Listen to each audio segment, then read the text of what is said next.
Welcome to Frame Dropped.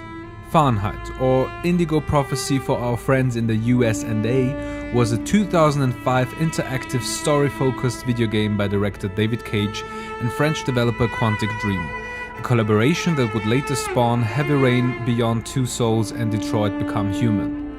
It was pretty revolutionary for its time, but is it still as good as we remember? The version that I used for the capture was the original PlayStation 2 version, emulated on a PS4. I have to admit that I didn't play the game when it originally came out. The first time was actually for this video. But I played and enjoyed all other David Cage games, with Detroit being the newest. I hope that I was still able to reflect the game with its original release date in mind. Let's start with the good things. From the moment the story begins and you see the protagonist Lucas Kane unwillingly murder a man in the bathroom of a diner in New York, I was genuinely interested in the story and the characters. The cinematic visual style, including many split-screen shots that were inspired by the TV series 24, the use of different characters on each side of the murder investigation, and the ability to make your own choices and change the outcome of the story were all exceptionally innovative for a game in 2005. And although Fahrenheit has way more quick-time events than a modern game, it didn't bother me too much, but sometimes they do seem a little misplaced, as in the middle of a conversation with no physical action whatsoever. There's about 100 of them here in the bank.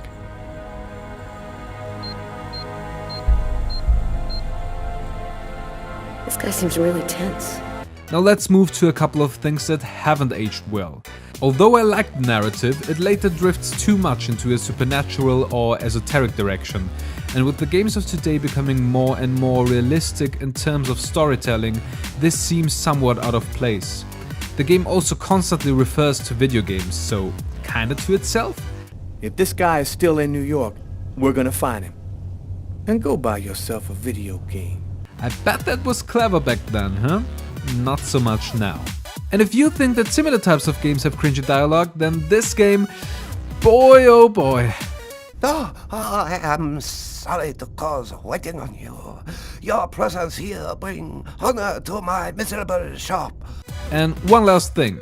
Heavy Rain had clunky controls that didn't age well, but Fahrenheit is something else.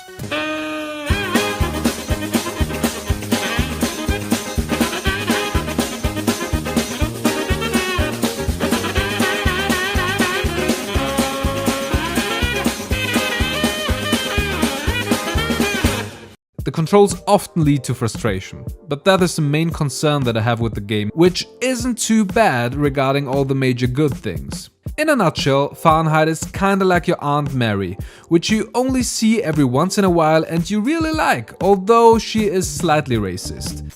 I'd worked good and hard on the investigation, done everything Carla had asked. Now I just wanted to relax and play some b-ball. But she really means well. Okay, Mr. Gypsy. Tell me what I'm supposed to do. So Fahrenheit is still a good game and the story can still be very interesting today, especially if you like David Cage games or story-heavy and choice-driven experiences. There are some frustrating things that haven't aged well, but the good things definitely outweigh the bad ones.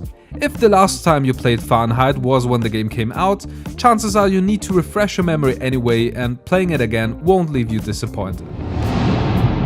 But what about you? Have you played Fahrenheit recently? Do you agree with our list of things that did or did not age well? Tell us in the comments below. If you liked this video, please leave a like and subscribe, and see you next time.